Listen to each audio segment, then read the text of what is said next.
Kalau sepenting itu pondasi buat anak, metode apa yang harus dilakukan, Coach? Ya, Bagi orang tua, bagi mom and dad yang sudah mulai menyadari, oh ya saya nggak tahu, tapi saya mau tahu gitu. karena 7 tahun ke bawah, itulah pondasi dari cara berpikir seseorang dan cara seseorang melihat dunia dan merespon dunia. Saya tulis Nah, 12 mental block utama oke. yang terbentuk di masa anak-anak, itu akan mengakibatkan orang dewasa punya mental block apa dan kehidupannya bakal kayak gimana. Halo mom and dad, selamat berjumpa kembali dalam podcast Sekolah Orang Tua. Kali ini kita akan berbincang dengan Coach Arisandi, pendiri dari Akademi Hipnoterapi Indonesia, yang juga merupakan pendiri Sekolah Orang Tua. Yes, Ya, gimana kabarnya Coach? I'm great. Good to know that. Yes. Oh, welcome back ya. Ya, Selamat datang kembali di podcast Sekolah Orang Tua kita pagi ya, hari ya, ini ya. Nah, kita mau membahas sesuatu yang sangat penting nih. Bagus ya. banget buat yang akan bermanfaat sekali untuk mom and dad di rumah, yang akan berguna buat pola pengasuhan anak nih. Kita Hmm, akan ngomongin tentang apa kalau sekolah orang tua itu ya parenting ya Coach ya. ya. Kenapa parenting itu perlu? Penting Coach. Oke, jadi saya sering ketemu dengan orang tua nih ya. Kalau saya seminar nih biasanya nih. Kalau seminar-seminar yang terkait dengan gimana jadi money magnet, gitu. Waduh seru. Rame banget. Iya, Ya. pasti dong. Tapi begitu seminar parenting gimana jadi orang tua efektif itu kayaknya mereka gimana gitu ya. Gitu. Kecuali mereka yang udah punya masalah ya. Itu mau belajar gitu ya. Mungkin kalau mereka merasa nggak perlu punya masalah, mereka merasa tersudutkan kali ya. Iya, Kenapa gua harus sekolah gitu ya? iya kayak gitu. So jadi itu yang sering terjadi. Makanya banyak orang tua yang merasa bahwa ini tuh hal yang nggak perlu dipelajari lah gitu kan ya. Kan gue juga pernah jadi anak. Ya udah, kalau gue punya anak ya tinggal ngelakuin yang bokap nyokap papa mama saya lakukan, ya udah itulah gitu. Buktinya saya juga bisa begini gitu kan. Tapi mereka sebenarnya nggak tahu kalau itu benar apa enggak kan? Ya betul gitu Sampai kan. anaknya bermasalah. Sampai anaknya bermasalah baru mereka ngerti, sadar, mulai cari tahu gitu ya. Hmm. Eh, ada juga yang anaknya bermasalah tapi masih nggak sadar juga kalau itu masalah ya. Itu lebih kacau lagi kalau kayak gitu ya. Karena Jadi kan memang nggak ada sekolah untuk jadi orang tua kan coach. betul banget. Selama Yes. zaman-zaman apapun nggak pernah ada yang mendirikan sekolah untuk orang tua ini baru Betul. sekali ini ya coach ya. Ya makanya itu membuat saya terpanggil gitu kan. Oke. Karena kita mau jadi dokter, mau jadi lawyer, jadi akuntan gitu ya, jadi guru, jadi apapun itu ada sekolahnya gitu ya. Hmm. Tapi kenapa jadi orang tua yang sepenting itu kok nggak ada sekolahnya gitu. Hmm. Padahal kita itu kan perlu belajar gitu ya, Hmm. mengerti, memahami anak-anak ini kayak gimana sih gitu loh. Karena yang saya percaya tuh gini, saya percaya bahwa setiap orang tua itu pasti kepingin yang terbaik untuk anaknya. Hmm. Gitu kan?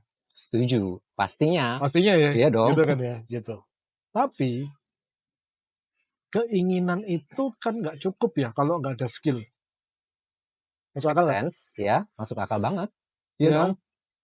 cuman keinginan doang, tapi nggak ada skill. Akhirnya kan nabrak sana nabrak sini. Hmm. Sementara anak-anak itu adalah sebuah individu pribadi yang unik gitu. Oke, Hmm. yang mereka punya cara berpikir tersendiri, mereka punya kepribadian tersendiri gitu, Yeah. yang belum tentu sama dengan kita sebagai orang tuanya. Hmm. Nah, jadi saya tuh sering ketemu orang tua begini, aduh Pak, saya tuh pusing nih, anak saya nomor 3 nih ya, kenapa ya? Padahal saya udah perlakukan sama loh ya, saya tuh nggak membeda-bedakan anak gitu kan, semuanya sama gitu. Justru Dulu salah ya. kakaknya bagus, lah kenapa sekarang hal yang sama saya lakuin, kok dia jadi bermasalah gitu. Nah, Padahal memang harusnya berbeda kan, karena tiap nah anak kan punya harusnya iya gitu loh. Di karakter yang sini tuh beda. orang tua banyak sekali yang di sini orang tua banyak yang kena jebakan gitu kan ya. Mereka berpikir ya anak itu harus dididik dengan cara yang sama, komunikasi dengan cara yang sama gitu ya. Dan hasilnya pasti sama. Padahal kan nggak mungkin ya gitu. Karena ada satu anak yang dikasih tahu, kamu lihat tuh teman kamu yang itu. Masa dia bisa? Kamu nggak bisa? Langsung ngegas dia. Hmm. Oke Pak. Nah, kayak gitu kan ya. Tapi anak nomor 2 digituin. Ya mana Pak? Kan aku bukan dia. Gitu.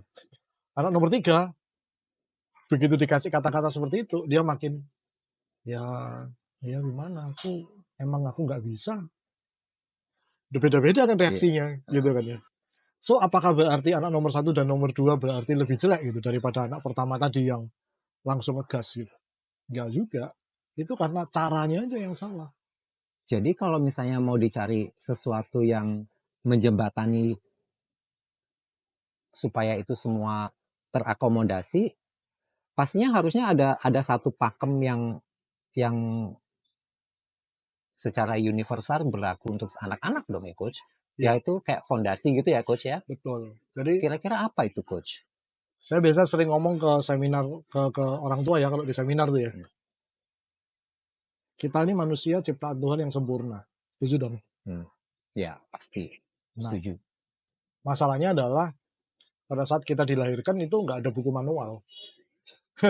Kalau lo beli handphone, Bukan pabrikan sih coach. kalau lo beli handphone ada buku manual kan Iya gitu. iya. Lo beli apa? Kamera lah, TV lah, bahkan even beli rice cooker tuh. Iya. Kan semua ada buku manualnya nih gitu. Jadi kita ngerti nih kalau ada sesuatu, oh harus ngapain nih gitu ya. Nah, ini tuh nggak ada gitu kan. Kita bingung nih kalau misalkan anak kita ada masalah terus ini carinya di mana nih gitu kan ya. Bukan mass production sebenarnya. Nah, jadi nggak ada buku manual gitu ya. Padahal setiap anak itu unik gitu ya. Setiap anak itu punya karakter tersendiri. Setiap anak punya gaya belajar tersendiri. Setiap anak punya cara memproses informasi yang tersendiri yang berbeda dengan anak lainnya gitu. Setiap anak juga punya cara untuk mengisi bahan bakar emosionalnya itu dengan cara yang berbeda-beda gitu. Nah, apa yang tadi saya sebutin itu orang tua perlu tahu semua tuh. Oke. Kalau dia nggak ngerti, ini anak saya kenapa males ya gitu ya. Bahan bakarnya kurang. Nah, kalau kita nggak ngerti, satu, bahan bakarnya apa ya? Kita nggak ngerti nih. Gitu ya. Kedua, ngisinya di mana ya? Gitu kan. Lo bayangin lo punya mobil gitu kan. Mobil pinjaman tuh biasanya ya kan. Kita pinjam mobil, wah asal pakai aja. Gak tahu tangkinya kanan apa Terus kiri. nggak tahu nih, loh tadi lu pengen nanya tangkinya di mana ya gitu. Terus bukaan tangkinya di mana ya gitu kan. Ngisinya pakai apa? Bensin apa solar? Iya, kita bingung kan jadinya Habis gitu kan. deh. Nah, kalau salah ngisi gimana? Nah lo. Fatal kan. Nah, sama nih. Kita pikir anak kita ini sama gitu dengan anaknya temen yang menurut ceritanya temen, wih anak gue beginiin, gue langsung begini nih gitu kan ya. Begitu kita coba di anak kita, lah kenapa enggak jalan ya gitu kan. Ternyata bahan bakarnya beda gitu kan. Ya, mungkin juga cara ngisinya juga salah gitu, tempatnya juga bukan di situ gitu tangkinya. Nah, ini hal-hal sepele seperti kayak gini itu orang tua nggak mengerti gitu loh. So itulah kenapa saya mendirikan sekolah orang tua gitu ya. Ini tahun 2000 awal yang lalu nih ya. Saya mendirikan sekolah orang tua. Jadi tujuannya adalah supaya orang tua itu ngerti, tahu gimana caranya sih memunculkan potensi terbaik dari anaknya. Siapa di sini orang tua yang kepingin memunculkan potensi terbaik dari anaknya? Saya yakin mom and dad itu pasti semua ya, secara natural ya, semua mom and dad itu pasti kepingin anaknya sukses. Benar nggak coach? Betul. Tapi sayangnya mungkin beberapa ada yang tahu apa yang harus dibekali kepada anak-anaknya, ada banyak yang mungkin belum mengetahui. Ya, mungkin Coach Aris mau sharing apa aja nih fondasi-fondasi yang penting buat diberikan kepada anak-anak untuk suksesnya anak-anak itu. Sekarang? Iya. Sekarang ya? Enggak, tahun depan aja. Kasep. Oke. Banyak banget ya kalau mau di-sharingkan sebenarnya itu sangat-sangat banyak gitu ya. Tapi saya coba merangkumnya hal yang paling penting gitu kan ya. Jadi ibaratnya kalau buah itu diperes gitu ya sampai intisarinya ini ya gitu ya. Ya intisarinya ini yang saya mau bagiin gitu kan ya. Jadi dari pengalaman saya melakukan hipnoterapi ya pada anak-anak, dari mulai dulu saya belajar otodidak tahun 97, 98 gitu ya. Sampai kemudian saya mulai belajar tentang hipnosis, hipnoterapi di 2001, 2002 gitu ya. Terus akhirnya mendalami berbagai macam pembelajaran tentang teknik terapi, tentang family system, tentang macam-macam ya, tentang keluarga, tentang orang dewasa semuanya. Termasuk dari pengalaman terapi ribuan anak-anak dan juga orang tuanya ya. Saya menyimpulkan bahwa ada satu pondasi yang paling penting yang orang tua itu perlu jaga. Oke? Apa itu coach? Setelah yang satu ini ya. Oke. Oh gitu enggak lah ya. Langsung dibahas Iya, ya Bapak Ibu langsung sekalian ya. coach, Mom ya. and Dad. Kita langsung bahas sekarang gitu ya.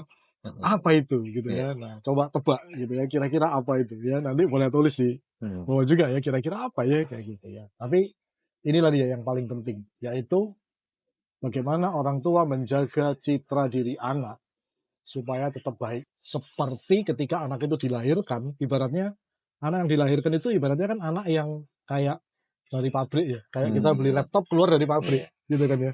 Kalau kita beli laptop keluar dari pabrik, speednya kenceng nggak? Kenceng ya, bagus nggak performanya? Bagus. Ya. Tapi kenapa setahun kemudian kok jadi lemot? Apakah pabriknya sengaja menciptakan demikian? Harusnya enggak. Mestinya Harusnya enggak enggak sih ya. coach. Gitu kan Karena ya. ada banyak kotoran-kotoran nih mungkin yang Bisa banyak membebani kotoran, gitu kan. betul. Bisa karena dia kena virus. Mungkin nggak? Sangat mungkin. Mungkin ya, kena virus ya. Sangat mungkin. Ya kan ya, gitu. Nah, sama nih.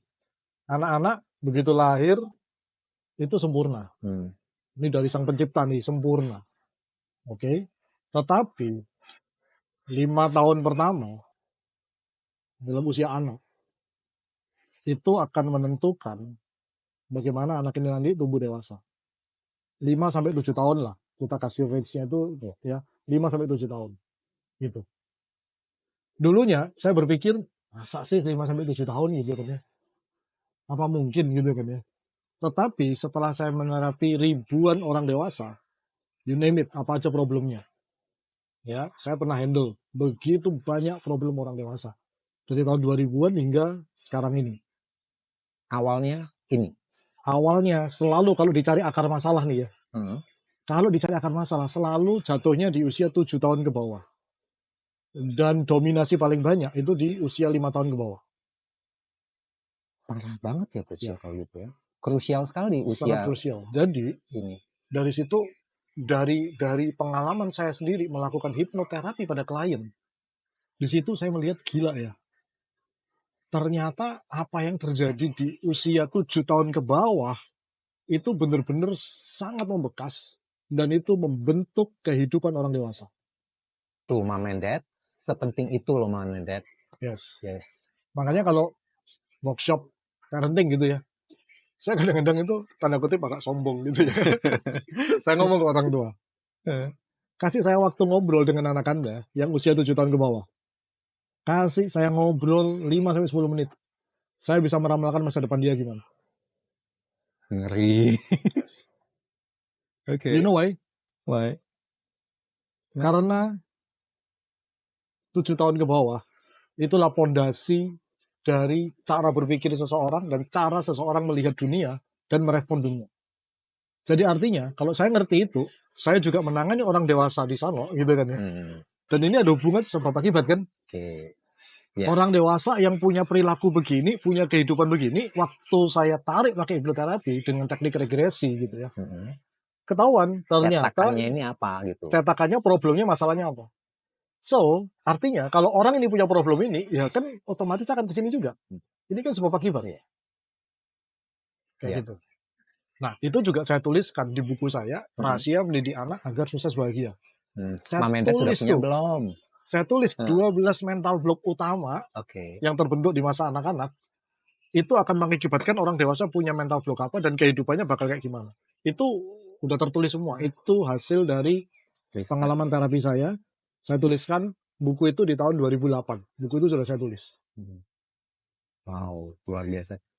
Kalau tadi coach bilang tentang citra diri, jadi itu yang membentuk siapa coach? Apa anak itu sendiri bisa membentuk sendiri atau dia harus dibentukkan oleh siapa gitu? Ya, boleh ngomong jujur nggak? Sebaiknya sih gitu, Coach. Aduh, rada berat sih ngomongin Bakal itu ya. banyak yang kesentil ya. Nggak usah takut, Coach. Tenang aja. Ini akan bermanfaat sekali untuk Mom and Dad. Saya yakin kan. Saya pribadi pernah menyadari kesalahan yang saya buat pada anak saya gitu ya. Oh, Yang pengalaman pribadi nih. pengalaman pribadi Oke. ceritanya. Di Baik. situ gara-garanya sepele kayak gini. Hmm. Ini anak usia 5 tahun gitu. Waktu itu usia 5 tahun gitu. Saya ajak dia main dong. Main yuk gitu kan ya. Nggak mau capek. Saya kaget dong. Anak 5 tahun bisa ngomong capek. Terus Saya langsung diem. Dia tahu dari siapa ya gitu. Menurut itu dari siapa? mamanya. Ya pasti dari orang tuanya lah ya pasti ya gitu kan. Saya langsung refleksi. Waduh, ini gara-gara kita sering ngomong capek nih gitu kan ya. Akhirnya dia kopas. Oke. So, anak 5 tahun bawaannya nyantai, layah-layah, tiduran, ngomong capek. So, kira-kira udah tergambar nggak ini anak bakal tumbuh dengan citra diri kayak gimana? Kira-kira dia akan tumbuh dengan menjadi seorang anak yang penuh semangat, energi gitu nggak? Kayaknya enggak ada. Kayaknya enggak ya. Ya kan, kalau itu nggak diintervensi, itu dia akan tumbuh dengan, ya saya ini pemalas, saya ini gampang capek, gitu. Tapi Ada kan nggak di situ? orang tua nggak pernah bilang bahwa kamu harus jadi pemalas gitu, enggak kan? Nggak pernah, emang bener. Saya nggak pernah ngomong, kamu itu sukanya capek gitu, nggak pernah. Tapi dia hanya menyerap, dia menangkap. menyerap gitu kan, dia menyerap, dia kopas, dia niru dari apa yang dia lihat, dia dengar, dan dia alami. Ini 3 hal yang dia alami dan rasakan otomatis kan, yang dia lihat dan yang didengar. Ini masuk nih. Padahal orang tuanya benar-benar capek waktu orang tua itu ngomong, aduh, karena orang tua kan kerja, Mom and Dad kan pasti kerja dong, dan kalau udah kerja kan ya mungkin lelah gitu, cuman komen aja gitu, dan itu pun terserap. Terserap lah. Oke. Ya kalau lu nggak mau anak lu keserap, ya lu pakein ini aja telinganya gitu kan. Earbud gitu ya. Earbud gitu sepanjang hari gitu. Oke. Jadi orang tua pun sebenarnya nggak sengaja. Nggak sengaja. Oke. Nggak sengaja. Tadi yang saya ngomong. Iya. Saya percaya setiap orang tua pasti mencintai, menyayangi anaknya. Betul kan? Betul, pasti. Nggak ada lah orang tua yang sengaja menjerumuskan anaknya. Masalahnya kita itu nggak ngerti, kita itu nggak tahu bahwa kata-kata kita, tindakan kita, termasuk perasaan kita, itu diserap sama anak. Jadi itu anak itu sesensitif itu menyerap perasaan juga. Yes. Oke. Saya ulangin ya. Oke. Ada serem gitu ya. What? Ya, apa yang dikatakan orang tua, apa yang dilakukan orang tua, apa yang dirasakan orang tua, itu semua diserap oleh anak. Anak akan menyerap melalui matanya, dia melihat, melalui telinganya dia mendengar, melalui perasaannya dia merasakan getaran vibrasi dari orang tuanya. Kalau orang tua lagi marah gitu, dia pasti masuk semua. Masuk semua, dan itu akan menjadi bahan di memori bawah sadar dia, dan itu akan memunculkan respon dia. Dan itu akan membantu untuk membentuk citra diri anak. Itu bahan baku dari pembentukan citra dirinya tadi. Gimana dong cara memfilter supaya anak itu tidak menyerap, Coach?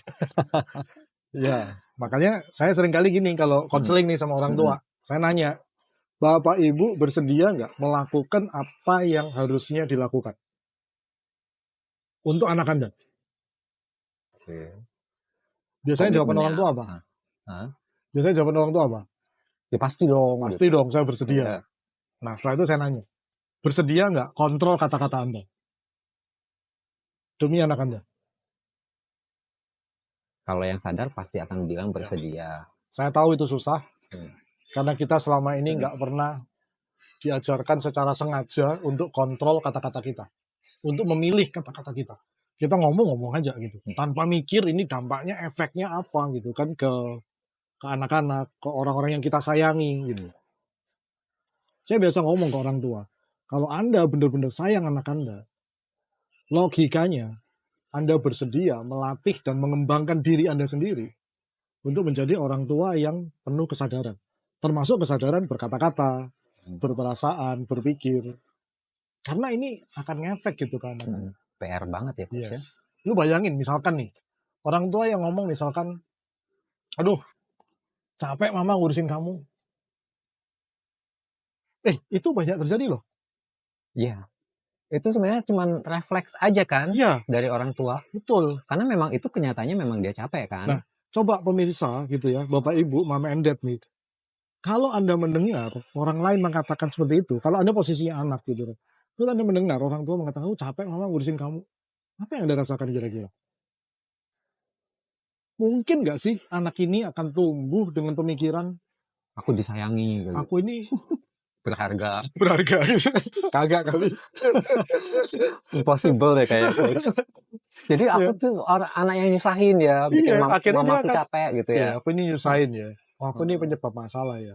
Oh my god. Iya kan? Iya. Aku sumber masalah. Aku sumber masalah. Mungkin nggak itu? Sangat Mungkin banget. mungkin. Ya coba Bapak Ibu, Mama and Dad renungkan sendiri deh gitu kan ya. Apa yang saya sharingkan. Karena yang saya sharing ini berdasarkan pengalaman real dari terapi klien-klien dewasa. Mereka lah yang waktu itu di posisi anak-anak mendengarkan kata-kata seperti itu dari orang tuanya. Tapi mungkin mom and dad-nya si anak ini dulu juga mengalami hal yang sama, coach. Betul. Itu tadi yang saya ngomong, karena mereka tidak pernah diajarin kesadaran berkata-kata, memilih kata-kata, ya udah mereka ngomong, ya ngomong aja. Mereka nggak ngerti bahwa itu ternyata punya pengaruh ke pikiran bawah sadar si anak, ke memori jangka panjang si anak.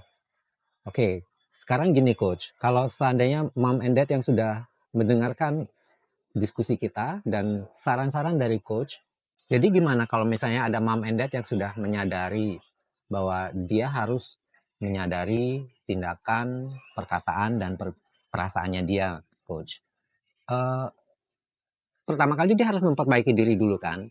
Sesudah itu dia tetap harus membantu anak-anak mereka untuk memberikan fondasi yang kokoh supaya anaknya sukses. Karena kalau enggak, anaknya nggak akan sukses dong. Ya, membentuk citra diri anak. Bukan nggak akan sukses ya, tapi mungkin suksesnya jadi lebih lama lah ya. Karena kan ada hal-hal yang dia harus perbaiki duluan gitu ya. Gitu. Nah, fondasi-fondasi apa aja kira-kira yang perlu ditanamkan kepada anak selain citra diri, coach? Ya, citra diri ini memang yang paling utama. Jadi, bagaimana kita membentuk citra diri anak ini, gitu ya. Kita perlu sadar tentang kata-kata kita, pikiran kita, dan termasuk perasaan kita. Gitu. Pilihlah kata-kata yang positif. Kata-kata yang positif bukan berarti kita mengingkari yang negatif. Contoh misalkan, anak nilainya 5 gitu. Ya kita ya nggak ngomong, wah bagus ya nilainya, ya nggak gitu juga gitu kan. Denial tuh. Itu bukan kata-kata positif gitu kan ya. Jadi nggak seperti itu juga gitu ya. Tapi berkata-kata positif itu adalah kita encourage anak itu untuk jadi lebih baik gitu ya. Kita akan ngomong misalkan di contohnya, wah nak, ini 5 nih angkanya nih gitu kan ya. Apa yang bisa dilakukan ya supaya makin hari kamu makin menyukai pelajaran ini sehingga nilai kamu akan jadi bagus gitu kan ya. Gitu. Atau wow, kayaknya kamu makin hari makin bagus deh ya. Karena kemarinnya 4. Kan 5 pun kemajuan ya. 5 pun kemajuan kan. Itu kan juga ini beneran loh, serius. Maksudnya kita perlu menghargai gitu loh ya, upaya kecil-kecil itu gitu. Sometimes orang tua anaknya kemarin 4, sekarang 5. Dia masih ngomel. Kamu gimana sih? Masih jelek aja nilainya gitu kan. Masih belum udah puas, dilesin, bayar mahal gitu. Padahal bayar mahal itu kan urusan orang tua. Anak mana tahu ya. Anak mana tahu gitu. Kenapa itu harus disangkut pautkan gitu. Nah, banyak orang tua itu yang ketika marah itu dia mengatakan hal-hal yang sebenarnya itu tanggung jawabnya dia, tapi dia omongin gitu. Which is anak nggak perlu tahu sebenarnya itu. Seolah-olah anak ikut bertanggung jawab atas hal itu. Betul. Kasihan juga jadi anak ya. Bukan kasihan jadi orang tua ya? Nggak tahu kalau kayak denger kayak gini kayak jadi kasihan anaknya deh.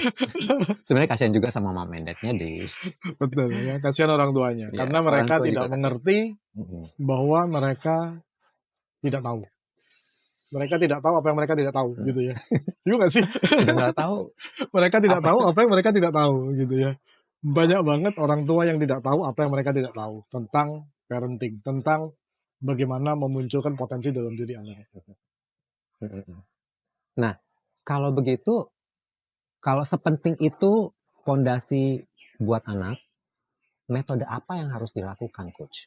Ya. Bagi orang tua, bagi mom and dad yang sudah mulai menyadari, oh ya saya nggak tahu, tapi saya mau tahu gitu.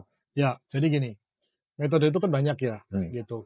Saya di sini akan sharing dari sudut pandang saya sebagai hipnoterapis, which is saya mendalami hipnosis, saya mendalami hipnoterapi, gitu.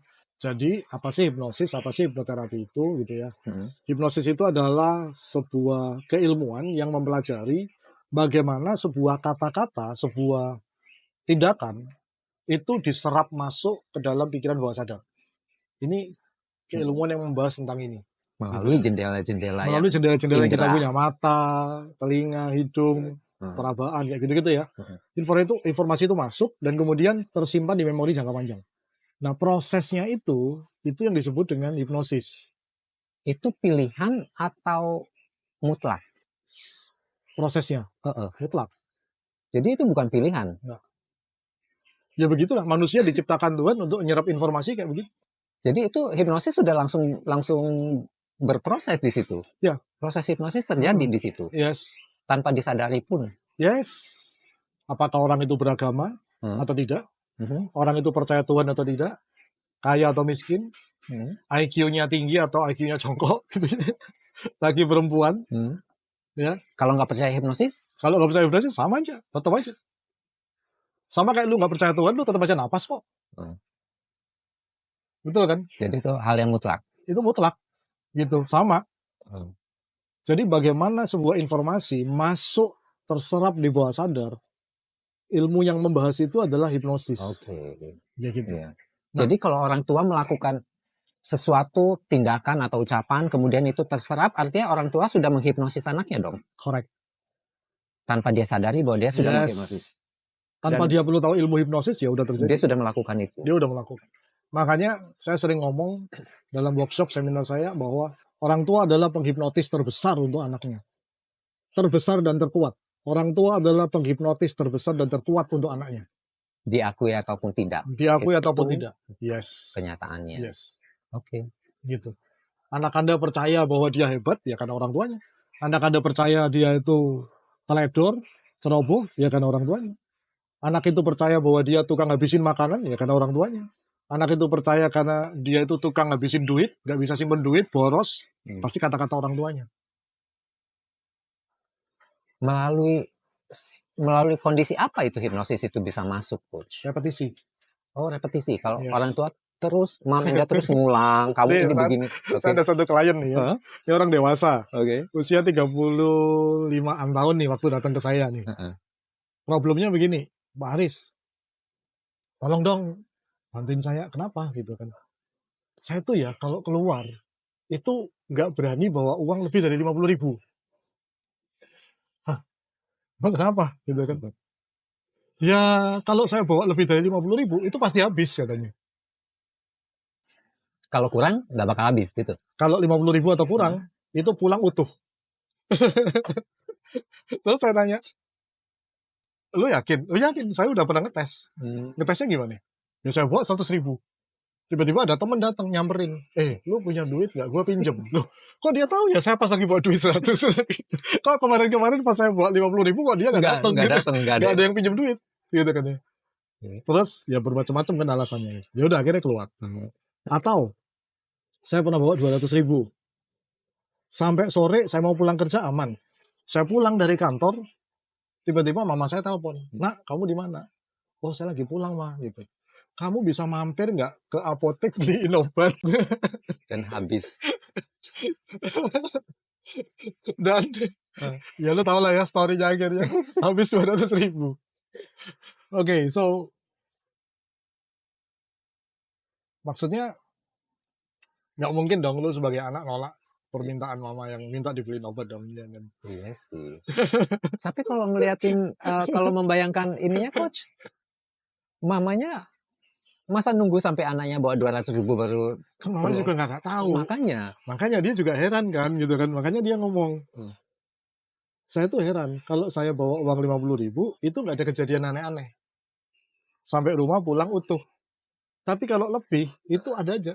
Yang temen pinjem lah, mama lah, yang nanti ban bocor lah gitu kan. Yang pokoknya selalu ada pengeluaran yang bukan foya-foya loh. Tapi kayaknya itu logis dan nggak bisa Iya. dihindari. Nah, singkat cerita nih. Sewaktu saya lakukan hipnoterapi untuk cari akar masalahnya, coba tebak apa yang terjadi?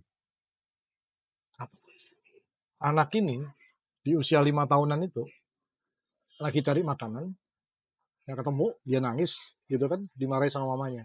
Dan mamanya ngomong, kamu ini pinternya ngabisin makanan sama ngabisin duit aja. Nah, kata-kata ini selalu diulang oleh mamanya waktu dia masuk SD, kasih uang jajan gitu kan, selalu habis.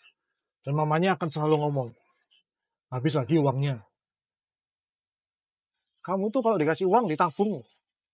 Ulangi.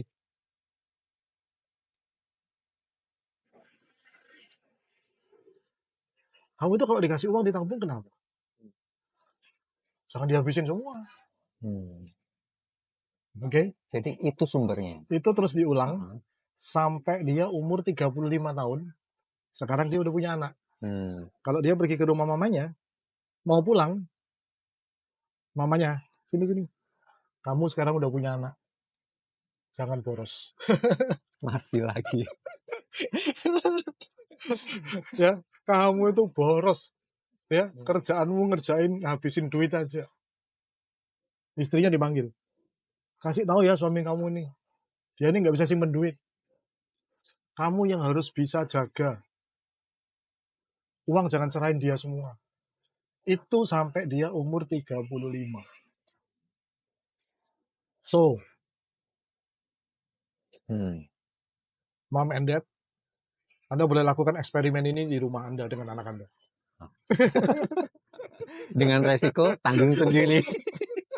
Tinggal cari Coach Ari saja nanti ya. Lakukan percobaan ini dan lihat usia 35 apa yang terjadi sama anak Anda nanti ya. Nggak usah 35 ya.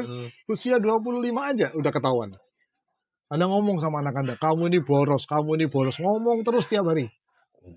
Kamu ini nggak bisa simpen duit, kamu nggak bisa simpen. Terus ngomong aja terus. Kalau seperti itu, coach, logikanya kalau kita merepetisi hal-hal yang seperti itu, kalau kita repetisi kebalikannya, efeknya akan beda lagi dong. Nih ada satu orang yang belajar hipnoterapi sama saya, gitu. Pada saat dia belajar, dia akhirnya aware. Oh, pantas ya mama saya itu melakukan sugesti yang baik. Oh, kenapa saya nanya gitu kan? Gitu.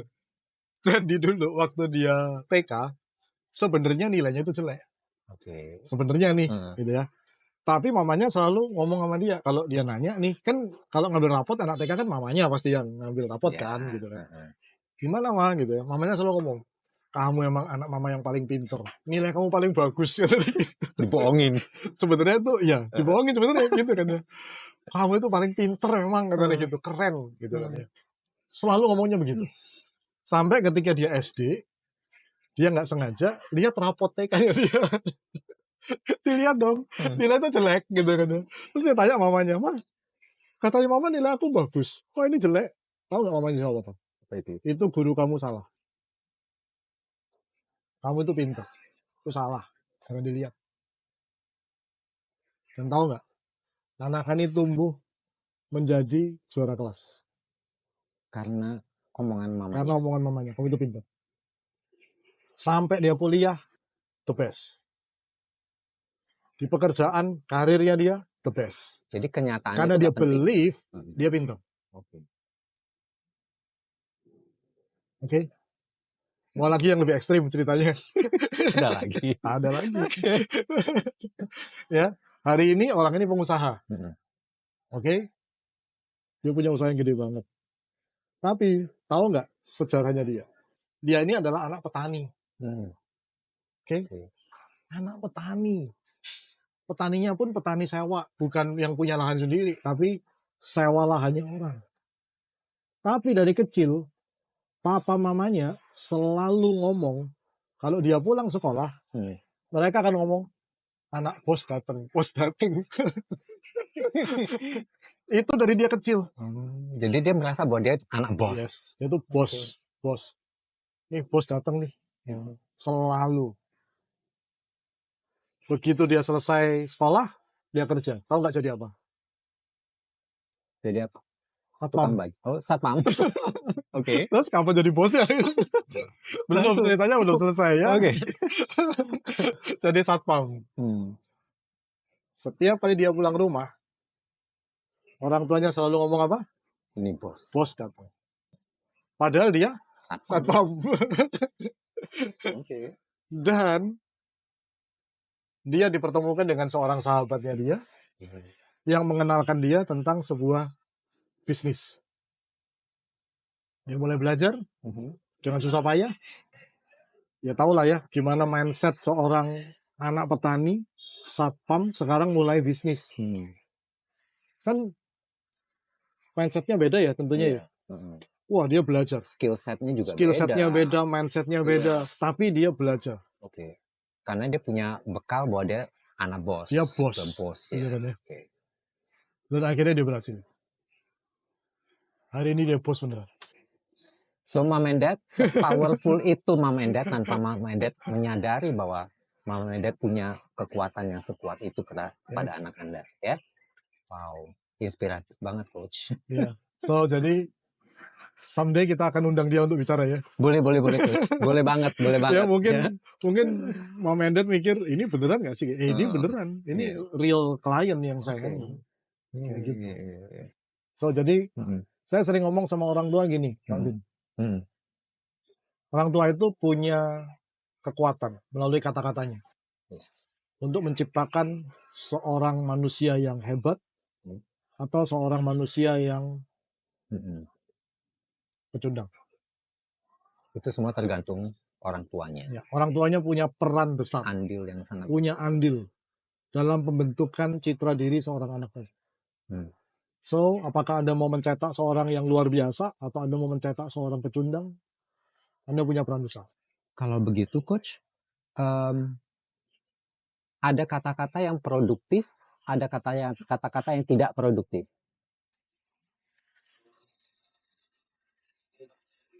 Ini suaranya naikin lagi. Oke. Jadi, Coach, ada kata-kata dari orang tua yang produktif dan ada yang tidak produktif.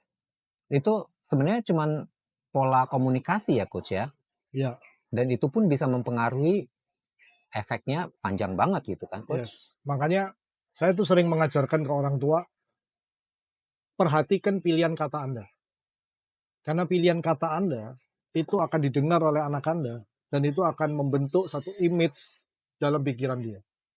Dan image itu akan menentukan bagaimana dia melihat dirinya dan melihat dunia.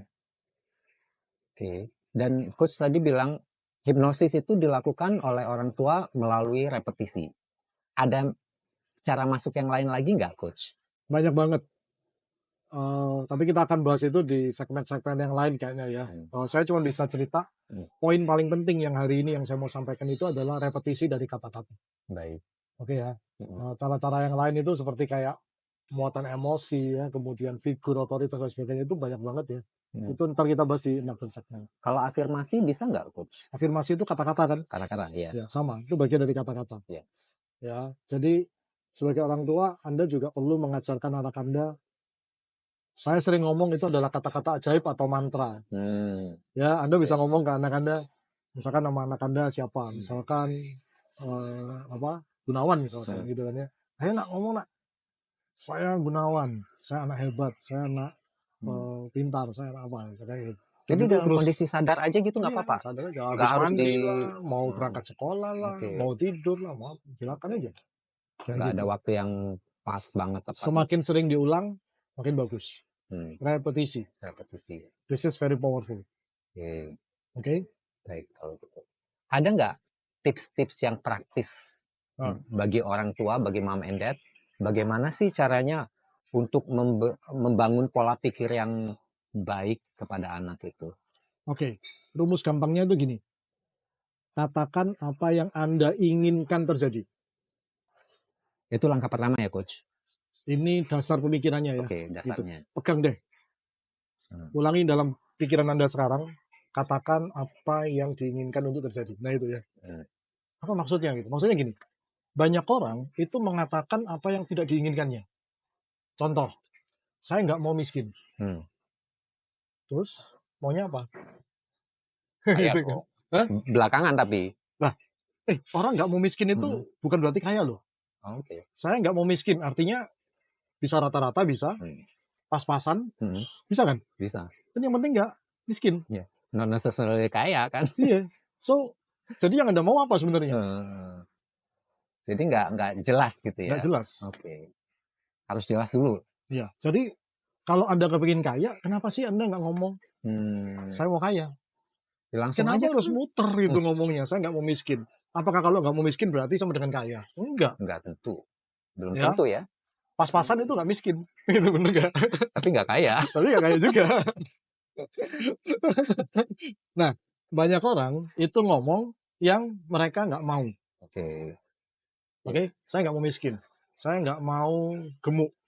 Saya nggak mau anak saya besoknya susah. Terus maunya apa gitu kan? Saya nggak mau anak saya mengalami nasib kayak saya. Ini seringkali terucap atau cuma di pikiran orang tua. Di pikiran doang nih.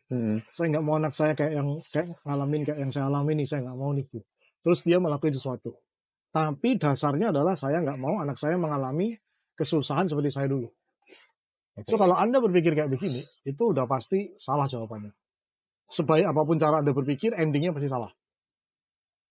So, tipsnya adalah katakan yang Anda mau terjadi. Oke? Sesimpel itu. Jual tahu.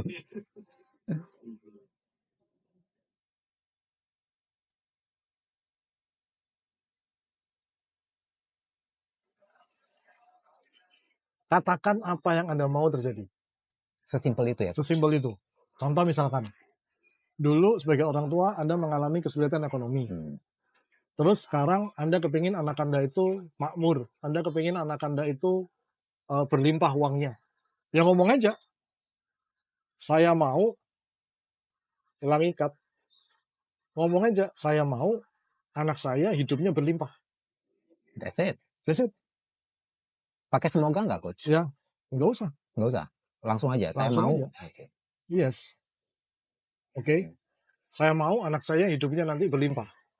Apa yang saya perlu lakukan hari ini? Apa yang saya perlu ajarkan ke dia sekarang? Jadi kita melakukan sesuatu itu ada arahannya kan? Yes. Udah jelas.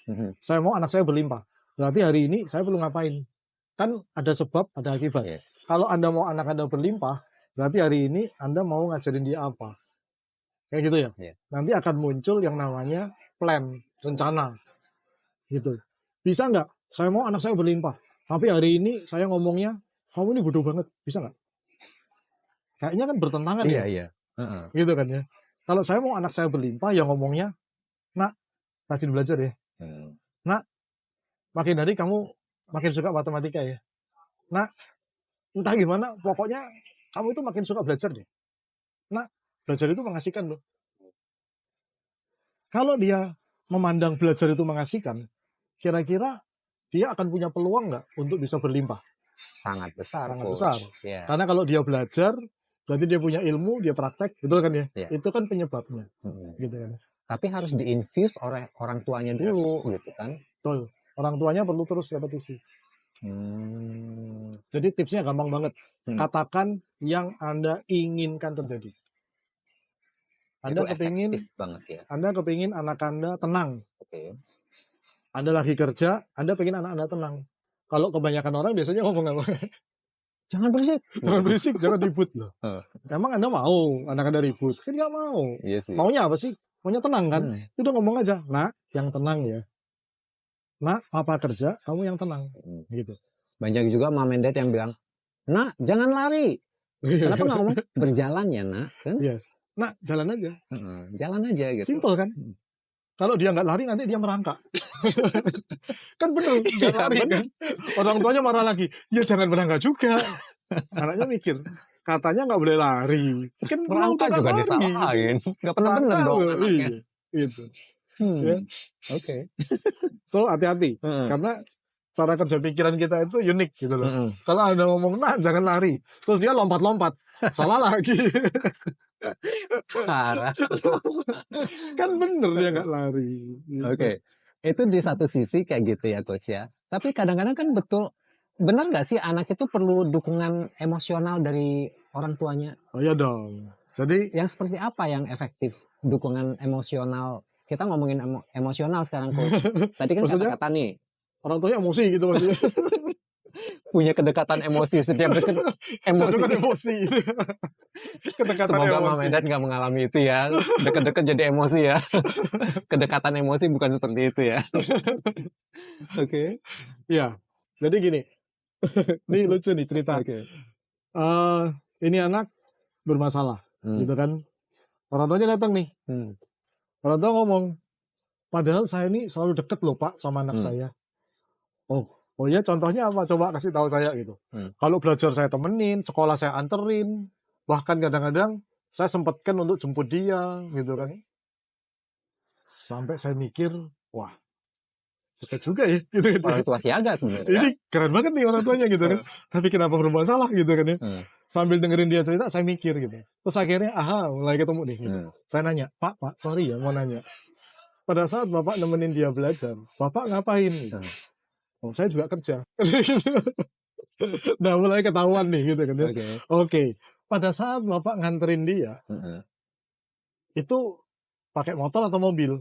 Oh, saya pakai mobil katanya. Oh, oke. Berarti anak-anak di situ sama Anda? Iya, sama saya doang. Terus, Anda ngapain? Saya telepon. Tahu nih sumber masalahnya gitu kan ya. Ada di sebelah, tapi kayak nggak ada gitu ya anaknya. Iya. Seolah-olah anaknya nggak eksis di situ. Si papa merasa dekat secara fisik gitu. Itu udah cukup. Berarti ya udah selesai gitu. Dan papanya nggak pernah nanya anaknya oke apa enggak dengan itu. Jadi setelah saya klarifikasi tanyain nggak pernah. Kayak gitu. So, kalaupun nanya, yang ditanyain adalah udah makan belum? Tadi makan apa? Makannya udah habis belum? Klise banget ya. Bukan klise. Pertanyaan detektif gitu. Lo mau nangkep maling gitu kan ya. Ngorek-ngorek. Tadi udah belajar belum? Ulangan bagus apa enggak? Bisa apa enggak? Gitu. Jadi pertanyaannya kayak pertanyaan interrogatif gitu. Kayak lu nanyain maling gitu kan. Dan anaknya punya ketakutan dalam menjawab. Iya dong. Oke. So, gimana cara bangun kedekatan emosional? Simple banget. Gampang. Jangan tanyakan aktivitasnya. Nanti aja, tanya aktivitas itu nanti aja. Tanyain gimana perasaannya. Oke. Gimana hari kamu? Gimana perasaan kamu tadi? Apa yang buat kamu happy di sekolah? Perasaan kan? Jadi kalau misalkan nanya perasaan itu, emang kadang-kadang kalau nggak terbiasa gitu ya, kita nanya gimana perasaan kamu? Karena jawabnya biasa gitu. Ya itu tuh biasa.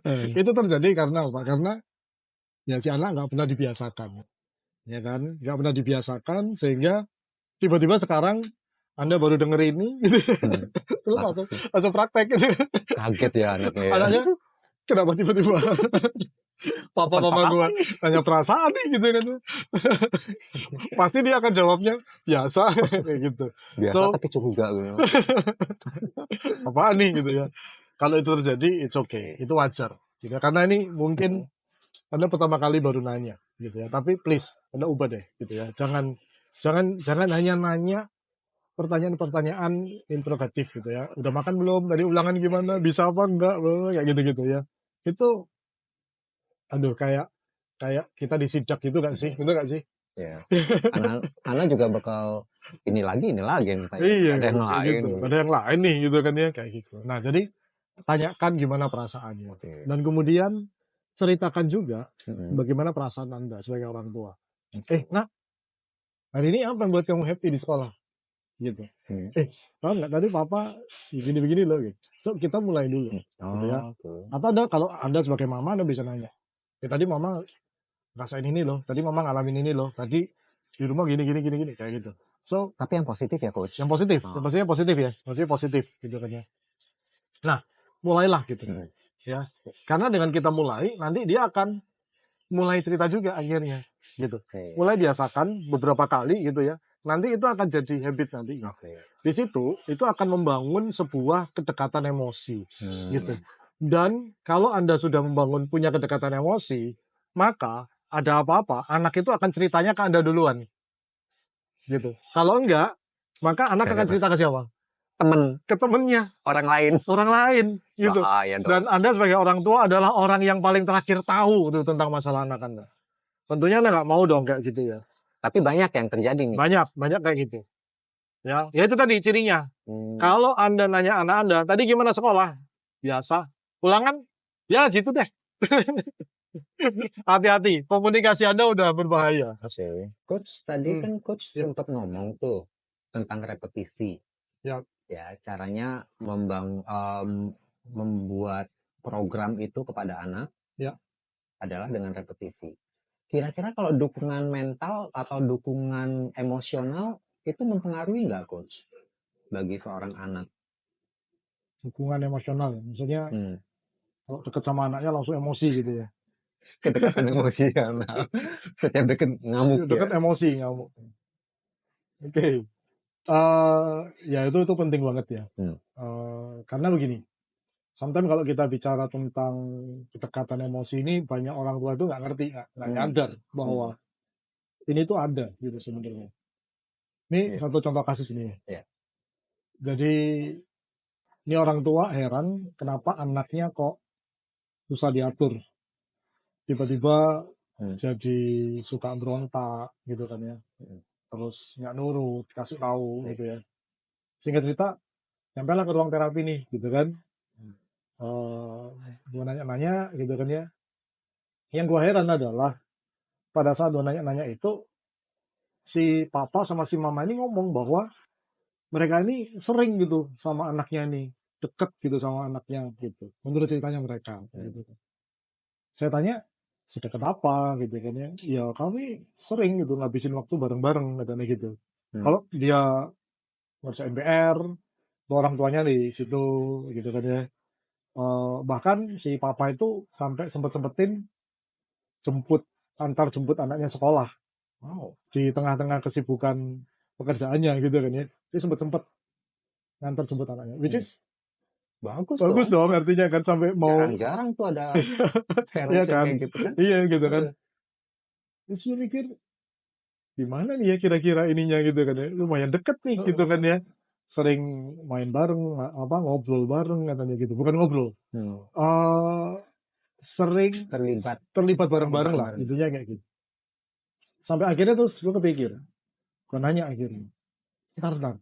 Pada saat sekolah, Bapak jemputnya, pakai motor atau pakai mobil gitu kan. Gue pakai mobil sama saya gitu. Sama siapa lagi? Gak ada, cuma sama saya aja. Gitu. Kadang-kadang mamanya ikut, kadang-kadang enggak. Kalau saya dari kantor, kadang saya jemput dia gitu kan. Bagus kan sebenarnya gitu kan. Terus gue kepikir nanya, kalau boleh tahu di mobil ngapain Pak? Nah di sini nih gitu kan ya. Ya kalau di mobil dia masuk ya kadang-kadang saya mesti telepon gitu, urusan kantor gitu. Nah ini mulai ketemu nih clue-nya gitu kan ya. Jadi dia menganggap bahwa dia udah deket nih sama anaknya. Nggak salah sih ya. Secara fisik deket ya gitu kan. Tapi kan secara emosi belum tentu. Ya, ini yang dimaksud dengan kedekatan emosi kayak gitu. Nah, pada saat di rumah kalau anak ngerjain PR, Bapak ngapain ya? Ya saya di situ juga katanya gitu. Oh ya? Boleh tahu nggak Bapak ngapain? Saya kerja juga. Oke, gitu kan ya. Oke deh, gitu kan ya. Jadi ternyata di pikiran orang tua ini yang dimaksud dekat itu ya dekat Yang secara fisik ya, fisik nih, kayak gini nih, mental. deket nih, gitu kan ya. Jangan Padahal dekat secara fisik ini ya belum tentu gitu kan nggak ya. ngobrol kayak kita Secara gini ya ya. Nggak. ngobrol pun juga tergantung ngobrolannya. Oh gitu. Oke. Serius beneran gitu. Kalau kita cuma ngobrol, contoh nih yang sering terjadi nih biasanya Ah, gitu kan ya. Tadi lu udah makan belum? hmm, Jawabannya udah. apa? Udah gitu kan. Kalau antara sudah atau belum gitu kan jawabannya gitu. Hmm. Makan sama apa? Ayam. Ayam gitu Hmm, kan ya. Oke. Udah kerjain PR belum? Gitu kan. udah. Ngobrol juga kan gitu kan. Tapi ini kan obrolan seorang detektif sama maling gitu ya kayaknya. Kasar gak sih aduh. Iya. Tapi kayak maksudnya kayak Ada tuntutan untuk dijawab. kita itu kayak menyelidiki dia gitu, mensupervisi. Iya. Udah makan belum? Udah mandi belum? PR-nya udah kerjain belum? Bisa apa kagak? Ulangannya tadi gimana? Ini kayak kita mensupervisi kayak gitu. Hmm, So bukan ngobrol seperti ini juga gitu yang hmm, gue maksud bukan kayak gini gitu ya. Jadi ini semoga nanti para orang tua juga nyadar gitu ya bahwa yang dimaksud dekat itu bukan cuma dekat secara fisik. hmm. Kalau udah dekat secara fisik dan ngobrol belum tentu juga gitu. Iya. Ngobrolnya yang gimana dulu gitu kan ya. Nah, obrolan yang kayak gimana sih gitu. Yang tadi apa pertanyaan lu? Membangun kedekatan Emosional. emosional gitu kan ya. Jadi please jangan nanya aktivitas. Oke. Kayak tadi PR-nya apa? Udah kerja belum? Ya, itu kan aktivitas gitu kan. Hmm. Tapi tanyalah gimana perasaan. Nah, Contoh misalkan oke. ya, eh apa yang menarik hari ini di Hmm. kantor misalkan. Ini Hmm. kalau orang dewasa Iya. gitu kan ya. Hmm. Kalau sama anak ya tadi yang menarik apa di sekolah? Gimana perasaan kamu hari ini? Hmm. Oke. Apa yang buat kamu happy? Ada yang buat kamu sedih nggak? Boleh nggak kita nanya yang sedih? Boleh, boleh aja. Kan Oh gitu. maksudnya kan Ya supaya dia mungkin dong, kan mungkin terbiasa aja kan. mengungkapkan Kan bisa perasaan. mengungkapkan, bener. Ada yang buat kamu sedih atau kecewa nggak tadi? Ada, tadi si ini teman aku ini. Oh, oke, ya gitu. Hmm. Ya, nah tanyakan perasaan-perasaan gitu. Karena itu yang akan membuat orang itu merasa deket, merasa dikenali. Hmm. Even merasa disupport gitu. Kalau jawaban lu bener. Kalau benar, kalau salah, Iya. kalau salah masalah lagi deh. Nah, Oke. apa yang salah? Apa yang salah? Oke. Gitu kan ya. Misalkan nih, Hmm. contoh misalkan kita role play nih ya. Oke. Ya, misalkan nih ya, ini Oke, anak nih coach. ya, ini anak. Lu anak nih gitu ya. Iya. Gimana tadi ada yang buat kamu sedih di sekolah? Ada Pak. Apa itu? Tadi aku dibully sama temen. Oh, oke. Ada yang ngambil paksa penku. Oh, lain kali ya, kamu kalau kayak gitu jangan sedih. Itu jawaban yang salah. Oh gitu. Jadi harusnya jawabnya gimana? Tahu nggak Coach? kenapa? Heeh. Kan sedihnya udah dirasain kan. Heeh. Katakanlah kejadiannya Iya. tadi, gitu kan ya. Berarti kan sedih itu real nggak Oh bagi si iya. anak? Udah jelas. Iya, jelas Terus terjadi. Udah. tiba-tiba sebagai orang tua, terus saya ngomong, kamu jangan sedih kalau kayak gitu. Lah, kan udah sedih gitu Iya, kan. udah kejadian. Udah kejadian Gimana sih? sedihnya, gitu kan. Nah itu tuh. Heeh. Sometimes kita berusaha untuk memberitahu cara yang benar, tapi nggak benar juga gitu. Hmm. Kali kamu jangan sedih gitu kan. Oke, mau boleh sedih kalau kayak gitu. Bagaimana? Kalau kenyataannya sedih, memang kalau sedih salah. Hmm. Kan seakan-akan anak akan merasa, oh berarti salah ya aku punya perasaan sedih. Salah lagi gitu ya. Salah lagi. Udah Jadi anak, sedih, disalahin ini lagi. gak ada benernya nih kayaknya gitu. Jadi gimana dong Coach? So, Respon orang tua kalau si anak merasakan emosi kesedihan, dukungan emosional dari orang tua itu seperti apa? iya, dengarkan, terima dia, ya, dan kemudian pelan-pelan mulai tanyakan apa yang dia mau lakukan. Contoh nih, gitu ya. Misalkan tadi lu cerita, tadi lu jadi anak nih, coba cerita. Sedih nih, gini, gitu kan ya. Sedih nih, tadi pennya direbut sama temen. Aduh, Ya juga sih ya. Pasti kamu sedih banget ya. Iya dong. Ya. Ya kalau papa jadi kamu sih sedih juga sih. Itu yang namanya pengakuan, penerimaan. Hmm. Empati itu ya. Ya. Be in the same shoes kayak gitu Yes, ya. betul. Jadi Oke. nggak boleh sedih gitu, jangan. Tapi kalau anaknya kritis, tapi kan papa nggak mengalami yang saya alami gitu kan. Papa pernah ngalamin hal kayak gitu, walaupun bukan bolpen. Oh, oke. Ya, papa pernah ngerasain sedih kayak gitu. Waktu itu Sepenanggungannya. layangan papa tuh yang diambil, gitu ya. Jadi sobek akhirnya. Padahal tuh layangan hadiah dari engkong kamu, Hmm. engkong kamu yang pelaut itu, gitu kan. Nenek moyang kan pelaut ya. Nah, jadi kita ngomong bahwa kita juga pernah ngalamin. Oke. Sehingga yang ada dalam pikiran anak apa? Oh, ternyata papa gue normal ya. Nggak cuma gue aja Jadi gitu. gue juga yang merasa sedih gitu kan ya. Oh, ternyata normal ya kalau sedih itu gitu. Oke. Dan itu membuat dia merasa, oh ya nggak parah-parah banget. Gitu. Ya, kayak gitu. Nah, kemudian setelah kita terima kayak begitu, kita akan nanya rencana dia apa. Jadi, gimana setelah itu rencana kamu? Kamu mau sedih kayak gini sampai kapan? Hmm. Gitu. So, yang perlu diajarin itu begini. Banyak orang dewasa pun, mereka itu kalau terjebak dalam emosi negatif, mereka itu bisa lama tuh di situ. Hmm. Oke? Bener nggak? Banyak kejadian ya. Iya kan? Iya, iya. Bisa Nggak bisa move on. nggak bisa move on kan? Gitu kan ya. Hmm. Kalau kecewa gitu ya, masih sampai hari kedua, ketiga, keempat, seminggu, bahkan 3 minggu, sebulan bahkan gitu kan ya. So, Oke. jadi yang saya mau sampaikan begini, bahwa emosi negatif itu it's okay, nggak apa-apa. Karena itu ada dalam diri kita, berarti Tuhan memberikan itu dengan tujuan tertentu untuk kita. Gitu. Emosi negatif itu ada untuk memberikan alarm pada kita bahwa kita perlu melakukan sebuah perubahan di situ.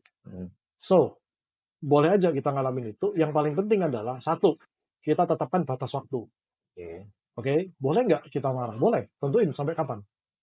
Emang lu mau marah sampai terus kemarahan ini lu bawa terus sampai berbulan-bulan gitu? Yang ada lu kanker gitu kan ya. Ya, emang lu mau sakit hati lu bawa? Yang ada kanker juga nantinya gitu kan ya. So, jadi boleh kita mengalami emosi negatif itu naturally, itu adalah sebuah sinyal. Oke? Jadi emosi negatif itu adalah sebuah sinyal untuk melakukan perubahan pendekatan. Yes. Gitu ya. So, kita perlu tahu apa yang mau disampaikan oleh emosi negatif ini pada diri kita.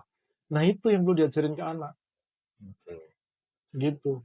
Jadi kita akan nanya. Jadi, kamu mau sedihnya sampai kapan? Apa yang papa bisa lakukan supaya kamu bisa happy lagi? Apa yang si anak mau lakukan? Apa yang papa bisa lakukan? Apa yang papa bisa lakukan untuk kamu? Oke. Yes. Kamu happy. Gitu. Kamu mengharapkan apa dari papa? Wah, si anak seneng banget. Iya kan? Maksudnya lega bang. Anda tawarkan gitu ya. Maksudnya lu tawarkan kamu mau papa peluk, atau mau kita minum jus bareng, atau mau baca buku bareng, atau mau kita nonton bareng, atau mau ya kalau dia nggak bisa punya ide, kita kasih beberapa alternatif, gitu kan? Kasih dia pilih. Kasih pilihan, kayak gitu, ya. Dan kasih batas waktu sampai kapan kamu mau sedih seperti ini. Sama, kita pun sebagai orang dewasa kalau ngalamin kesedihan, kemarahan, kekecewaan, ya kita perlu kasih batas waktu. Mau sedih, marah, jengkel, sampai kapan? Dan setelah itu, what next? Nah, itu kita perlu pikirin. Terus kita mau ngapain? Gitu. Nah, itu yang kita perlu ajarin juga ke anak. Itu ceritanya.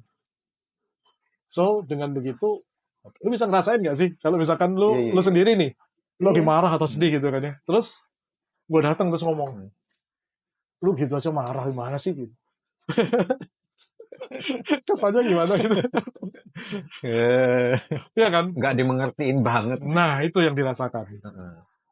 Tapi kalau misalkan, aduh, ya pantas sih lu marah sih. Gimana rasanya? Ya kalau gue jadi lu sih, mungkin ya gue juga marah juga sih. Mm. Mungkin lebih parah dari lu sih mungkin. Ketemu bolo. Nah, akhirnya Ringan lah ya. jadinya. Karena ini tuh prinsip psikologi sebenarnya. Oke. Gitu. Ingat nggak dulu? Gue nggak tahu ya, lu pernah ngalamin apa enggak gitu. Tapi dulu gue pernah ulangan itu nilainya jelek, gitu kan. Terus kalau zaman dulu tuh kan kertas ulangan kan dibawa pulang nih, tanda tangan orang tua. Terus waduh, dapat nilai 3 nih, gitu kan ya. Itu mencongak, tau nggak sih? Yang matematika ditanyain, berapa kali berapa? berapa? Itu tulis cepat itu ada. Gila itu, nilai 3 gitu kan. Pulang, waduh gimana dia? Ih, jelek nih gitu kan. Terus gue cari akal kan. Yaudah deh, tanda tangannya nanti aja. Jadi dulu kan gue diantar sama papa itu pakai motor gitu. Jadi begitu papa udah di luar, udah starter motor, gue baru lari ke mama. Mama, cepet mah, tanda tangan nih mah. Papa udah nungguin gitu. Begitu dilihat, loh, kok 3 kata gitu. Udah tanda tangan dulu aja. Cuma cepetan mau, papa udah nungguin gitu kan. Jadi kan gak sempat marah gitu kan. Tunggu waktu pulang. Tanda tangan, langsung cabut gitu kan. Mudah-mudahan lupa, Mudah-mudahan lupa gitu. Oke. Nah, ternyata mama cuma ngomong gini, yaudah, mama percaya kamu ya, kau belajar lagi. Itu mengagetkan loh. Serius. Ternyata cuma ngomong gitu doang. Gitu. Gue coba lagi ya, besok dapat nilai jelek lagi ya. Gitu ya. Enggak lah kayak gitu ya. Pak. Jadi akhirnya terus, ternyata reaksinya cuma gitu. Oke. Gitu kan. Tapi kan tetap aja berjaga-jaga ya. Gitu kan. Nah, next time, gue nilai jelek lagi nih. Gitu. 5 kalau nggak salah. Tapi gue lihat, sebelah-sebelah gitu kan. Ada yang 4, ada yang 3. Nah, gue jadi punya bahan dong untuk ngomong sama mama kan gitu kan. Nanti kalau mama nanya, gue akan jawab, ada yang 3. Gitu. Tahu nggak? Lu pernah nggak ngalamin kayak gitu nggak sih? Ketika lu, ya misalkan nilai jelek gitu ya, terus lu lihat ada orang lain di sebelah, itu kayak lu merasa kayak, pernah coach. Pernah. Nah, itulah naturally manusia kayak gitu. Jadi kita entah kenapa kita jadi kayak seneng gitu ya kalau ada orang lebih jelek dari kita. Jadi nggak jelek-jelek amat ya. Jadi nggak jelek-jelek amat gitu kan ya kayak gitu. So jadi begitulah yang kita ngomong gitu ya. Ketika misalkan tadi lu ngomong lu marah misalkan kayak gitu ya. Terus aduh iya juga sih. Ya, gue bisa ngerasain sih yang lu rasain sih ya. Mungkin kalau gue jadi lu lebih parah lagi kali. Nah itu kan gue membuat diri gue lebih jelek. So otomatis lu apa? Lu akan merasa naik. Gitu. Akan beda dengan kalau lu ngomong, ayolah, lu tuh lebih besar dari yang lu pikirin, lu tuh hebat. Gak masuk dong. Gak masuk, karena lagi marah. Gitu. Apa yang hebat, gitu kan. Buktinya gue marah. Gitu. Tapi ketika gue ngomong, ya sih, lu bisa rasain sih. Yang lu rasain ya. Kalau gue diperlakuin gitu sih, wah, mungkin gue lebih parah sih kayaknya. Itu gue nggak usah ngomong lu lebih hebat, lu sendiri akan merasa lebih hebat. Dan sesudah itu advice, nasihat apapun masuk. Saya akan terima karena karena udah dia merasa diterima perasaannya, nggak disalahin, terus ternyata ada orang lebih parah dari gue gitu. Nah itu dia akan merasa siap untuk terima jawaban. Nextnya adalah, jadi lu mau sampai kapan marah begini? Gitu. Nah itu akan kayak wake up call gitu ya. Begini. Juga ya, gue sampai kapan ya? Gitu. Kan gue udah merasa hebat nih gitu kan dia lebih jelek dari gue gitu kan. Masa gue sampai marah terus gitu. Nah itu tuh. Jadi pertanyaan berikutnya adalah lu mau sampai kapan? Nah itu juga yang perlu diajarin sama anak-anak. Tapi orang tuanya harus belajar dulu coach untuk bisa memberikan pertanyaan-pertanyaan seperti itu kan. Kalau orang tuanya nggak tahu, ya gimana merumuskan pertanyaan seperti itu kan. Itulah gunanya sekolah orang tua ya coach ya. Betul banget. Makanya mom and dad perlu mungkin belajar mereka dulu. Berpikir nih yang nonton mungkin berpikir ini promosi ya. Bukan. Ini tuh cuma informasi sebenarnya. Tapi memang itu penting gitu kan. Tergantung kita mau ngapain anak kita kan. Betul. Ya silakan aja, sah-sah aja kalau mau diapain ya terserah. Tapi kalau mau diarahkan lebih baik, ya memang ada caranya kan. Betul banget. Nah, jadi Begitulah cara kita mendekati anak kita dari sisi psikologi yang natural gitu ya. Kemudian coach, ada nggak cara lain selain tadi repetisi, kemudian kita Hmm, mendukung secara emosional? yes. Ada teknik hipnosis nggak yang ringan-ringan aja nih untuk dilakukan kepada anak kita yang bisa membantu untuk membangun fondasi buat anak kita? Oh, Kan kita ngomongin hypnoparenting nih coach. teknik hipnosis nih ya. Iya dong. Oke, yang pertama siapkan bawang merah ya. Duh. Bawang putih telur ya. Nanti Bumbu digosok dapur. dipuser. Oke. Oke, enggak ya. Oke. Jadi tadi pikir kita klinik lagi ya. Parah deh. Parah nih ya. Enggak. Jadi gini. Hipnosis itu kan sebenarnya adalah komunikasi ya, gitu. Jadi kita bisa melakukan ini dengan cara satu repetisi yang tadi kita udah bahas gitu ya, tentang repetisi gitu ya. Nah, sekarang gimana kita memanfaatkan kondisi anak yang sedang tidur? Nah, ini asik banget ya. Gua sering ngajarin ini ke klien-klien nih, gitu. Jadi ini cerita dikit nih ya, sebelum cerita Yes. tekniknya nih, cerita Yes, dikit coach. tentang hipnosis itu apa sih sebenarnya gitu ya. Jadi kondisi hipnosis itu adalah kondisi di mana gelombang otak kita itu siap untuk menerima informasi. Sehingga informasi dari luar itu masuk ke pikiran bawah sadar. Nah, itu membutuhkan satu prasyarat yaitu yang namanya frekuensi gelombang otak. Kayak gitu. Nah, frekuensi ini itu setiap hari naik turun. Gitu ya. Ketika lu lagi nonton film, fokus, itu otomatis frekuensi otak turun. Ya, karena fokus, konsentrasi, kayak gitu kan ya. Bahkan bisa nangis, bisa ketawa ngakak, wah gitu kan ya. Terbawa. Padahal kan cuma film gitu kan ya, gitu. Kita terbawa suasana. Nah, itu tuh kita udah masuk ke yang namanya gelombang hipnosis, ya, ke alpha state, kayak gitu. Kita ngikut alur, gitu ya. Nah, kita bisa menciptakan itu sehari-hari, gitu. Misalkan nih, lu misalkan anak nih, lu lagi gambar. Kalau gambar itu kan pasti lagi fokus kan ya. Yes. Nah, nggak mungkin kan gambar sambil lain-lainin enggak. Nah, kita kan lagi fokus begini, misalkan nih lu pura-pura gambar, gitu kan ya. Nah, ini orang tua datang, gitu kan ya, datang. Wah, keren, bagus banget nih gambarnya ya. Wah, seru nih, keren. Yes. Ini makin kamu mewarna kayak gini ya, kamu makin suka makan sayur deh. Nah, itu contohnya ya, sugestinya masuk. Jadi, kita jangan interrupt proses ini. Biarin aja. Biarin aja, gitu ya. Kita masukin. Selip. Keren banget ya, gitu ya. Kita ngomong keren ini supaya dia nggak terganggu dan dia happy. Ya, kita ngomong kayak begini, memuji dia, keren banget ya ini supaya dia happy dan dia tetap fokus di situ, gitu kan? Keren banget ya, bagus nih. Keren ya. Yes. Nah, makin kamu melihat warna biru ini, entah kenapa kamu makin suka sayur. Oke, nah itu masuk sugestinya. Jadi gunakan apapun yang dilakukan itu untuk masukin sugesti. Gitu. Makin kamu fokus, entah kenapa kamu makin suka makan sayur. Nah, kayak gitu. Dan Masuk. anak bakal manggut-manggut. Iya, gitu. Terus kalau misalkan nih ya, lu nyadar gitu. Misalkan nih gitu ya. Entah kenapa kamu makin gambar ini makin fokus, kamu makin suka makan sayur. Kok sayur, Pak? Nggak gitu. Protes kan? Don't worry. Udah masuk duluan. Protesnya belakangan artinya udah telat. Udah masuk duluan, udah masuk duluan dia. Gitu. Ya, begitu dia protes, "Pak, sayur, Pak," gitu. Oh iya ya, gitu ya. Ya juga ya. Tapi kamu juga sih. Gitu aja. Nggak usah dibantah. Iya, karena sayur itu berguna. Nggak usah. Kita cukup, iya juga ya, gitu.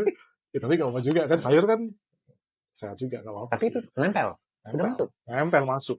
Jadi setiap kali dia ngambil warna biru, dia ngambil warna biru, sayur. Gitu. Repetisi. Itu tinggal direpetisi aja. Tinggal diulang-ulang aja. Gitu. Dia lagi nonton nih film gitu kan. Sering nih anak zaman sekarang kan sering nonton apa YouTube, TV apa gitu. Misalkan lu pura-pura nonton gitu kan ya. Kita datang di sebelahnya. Jangan sampai mengganggu. Datang sebelahnya.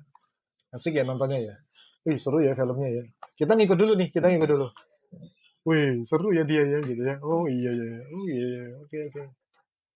Oke. Wih, lucu banget. lu ketawa ngakak misalkan gitu kan ya. Iya, iya, iya, iya, iya. Oke. Entah kenapa makin kamu ketawa lihat film ini ya. Mhm. Oh, makin suka matematika nih. Hmm. Walaupun dia begini, gak apa-apa udah masuk kayak gitu. Tenang aja kayak gitu. Oke. Itu caranya. Tinggal diulang aja. Ulang, ulang, ulang kayak gitu. Di berbagai momen Heeh. yang berbeda. Berbeda. Ulang, ulang, ulang. Hmm. Masuk aja nantinya. Kayak Trik gitu. yang bagus nih coach. Mom and dad bisa coba ya. Ini mesti dicobain nih. Dan mom and dad bakal kaget banget. Anaknya bakal suka matematika, suka makan sayur, Yes. karena diselipin. Yes. Dan nggak dipaksa gitu. Yes. Jadi dia harus apa yang dia sukain, yang kita cuma ngikut aja gitu kan. Masuk selipin pelan-pelan gitu ya. Oke.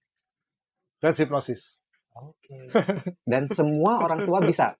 Semua orang tua bisa. Jadi Yang penting nggak klinik kan?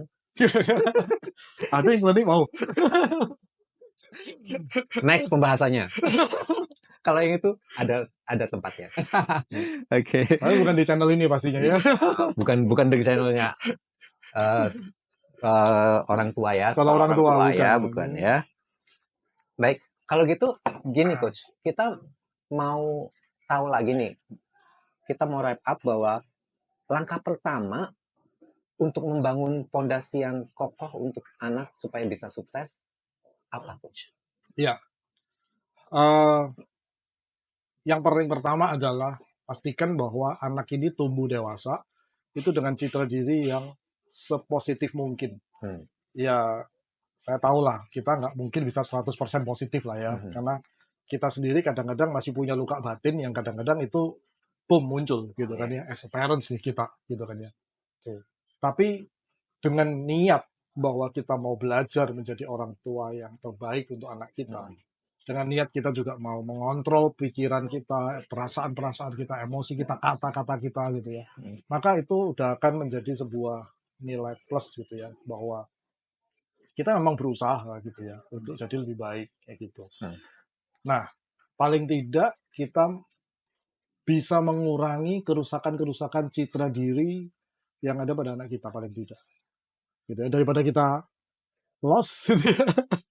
Pokoknya sikat terus gitu kan ya. Kan mendingan ada kontrol gitu ya gitu. Sehingga akhirnya anak itu tumbuh dengan PR yang dikit gitu. Yang gue maksud PR adalah dia nggak perlu menghabiskan waktu terlalu banyak untuk memperbaiki mindset-mindset salah, luka-luka batin yang ada di dalam dirinya.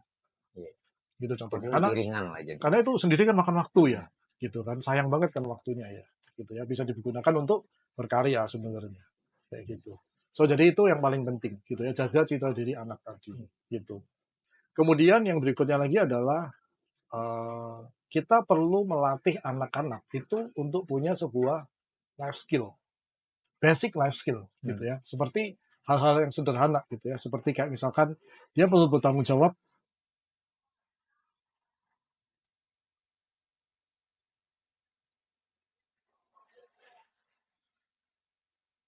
Nah, hal berikutnya lagi yang kita perlu perhatiin adalah kita perlu melatih anak-anak itu basic life skill, gitu ya.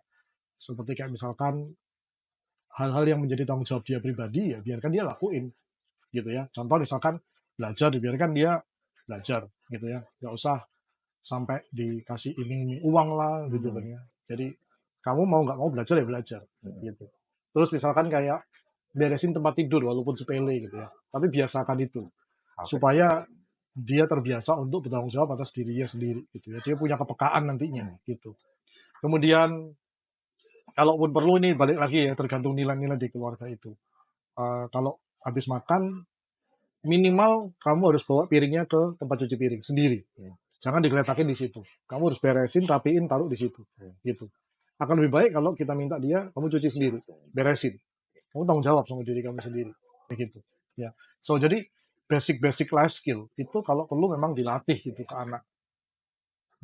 Ya, karena itu penting gitu loh. Dan itu akan berguna untuk itu akan berguna untuk hidupnya nanti. Yes, akan sangat berguna. Ya. Kemudian yang berikutnya adalah tentang mengenali emosi-emosi gitu. Karena saya menerapi begitu banyak orang dewasa gitu ya. Dan problem mereka adalah mereka nggak ngerti apa yang sedang terjadi dalam dirinya. Nah, kalau orang tumbuh dewasa dengan nggak tahu apa yang terjadi dalam dirinya, terus gimana mereka mau cari solusi, ya kan?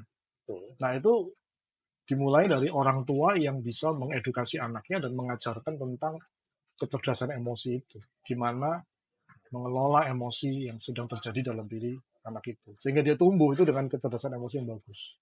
Jadi coach, hari ini kita berdiskusi tentang parenting kan, Yap. dan juga ada unsur hipnosisnya. Mm-mm. Jadi kalau digabung hipno parenting. Ya. Nah, ini kan sangat bermanfaat ya coach Ya, untuk orang tua, untuk anak, kemudian dan ini kan sebuah program yang sangat menarik nih. Gimana kalau misalnya mom and dad ada yang tertarik dan pengen tahu lebih lanjut tentang ini supaya bisa Oke. menguasai itu? Supaya ahli ya. Bisa jadi. Ya. Jadi hypnoparenting adalah ilmu parenting yang memang didasarkan dari pemahaman hipnosis. Karena background gue kan hipnoterapis ya. Yes. Gitu. Jadi dari mekanisme pikiran itu gimana sih kita itu memahami apa yang terjadi pada seorang anak. Sebenarnya ilmu ini bukan hanya bisa digunakan untuk memahami anak-anak doang. Tapi ini bisa digunakan untuk memahami orang-orang dewasa di sekitar kita. Gitu. Termasuk mom and dad yang misalkan punya bisnis, punya karyawan gitu kan ya. Karyawan itu ibaratnya kayak anak loh sebenarnya. Iya, kadang-kadang bisa begitu kan. Nah, ilmu ini sebenarnya itu di tingkat yang lebih dalam gitu ya. Itu bisa digunakan untuk itu sebenarnya. Gitu. Jadi bukan hanya belajar untuk gimana mengelola, mengoptimalkan itu potensi anak-anak kita gitu ya, tetapi juga bisa untuk mengoptimalkan anak buah gitu ya, fruit children. Benar nggak sih? Anak buah. Fruit children, anak buah ya. Gitu. Terjemahan bebas banget nih. Oke. So, jadi yang mau belajar lebih dalam tentunya welcome gitu ya. Karena tujuan gue buat sekolah orang tua itu memang kepingin menyebarluaskan ilmu ini sebenarnya gitu. Ada workshopnya nggak coach? Enggak, gue udah nggak punya waktu. Mohon maaf. Terus apa yang harus dilakukan oleh para orang tua yang misalnya antusias setelah mendengarkan diskusi kita? Apa yang harus mereka lakukan untuk mencari tahu lebih lanjut? Jadi semua ilmu lengkapnya ini itu udah gue bahas di dalam satu video pembelajaran gitu ya. Jadi electronic courses jadi ceritanya ya gitu ya. Di situ udah lengkap gue bahas semuanya, termasuk aplikasinya gimana gitu ya, sampai cukup mendalam gitu. Sehingga yang belajar ini bukan tadi seperti gue ngomong, bukan hanya bisa untuk memahami anak gitu ya, tapi bisa memahami orang dewasa sekitar kita, termasuk tim gitu ya. Jadi kalau ada business owner gitu ya, anda yang punya anak buah lah, yang punya fruit children deh pokoknya gitu kan ya. Ini akan sangat berguna banget gitu ya untuk memahami mereka tuh kenapa sih mereka tuh berperilaku kayak gitu gitu. Sometimes kan kita sebel gitu ya. Itu ini orang kenapa sih begini gitu kan ya.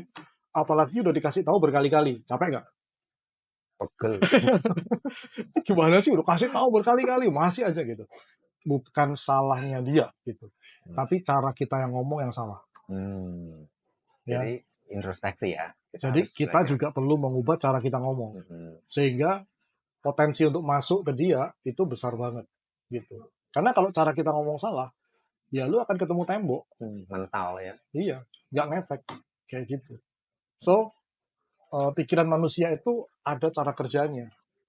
Kayak komputer dia punya bahasa pemrograman sendiri, betul ya? Gitu. Kalau nggak sintak error. Sintak error ya. Betul, ya kan? Ke manusia bisa juga ya. Bukan salah komputernya kan, gitu kan? Salahnya kita nih yang salah bahasa. Iya, gitu kan? Sama nih, kalau kita gemes sama orang-orang ini nggak ngerti-ngerti, bukan salah dia, salahnya kita nih, gitu. Salah masukin data kayak gitu, ya.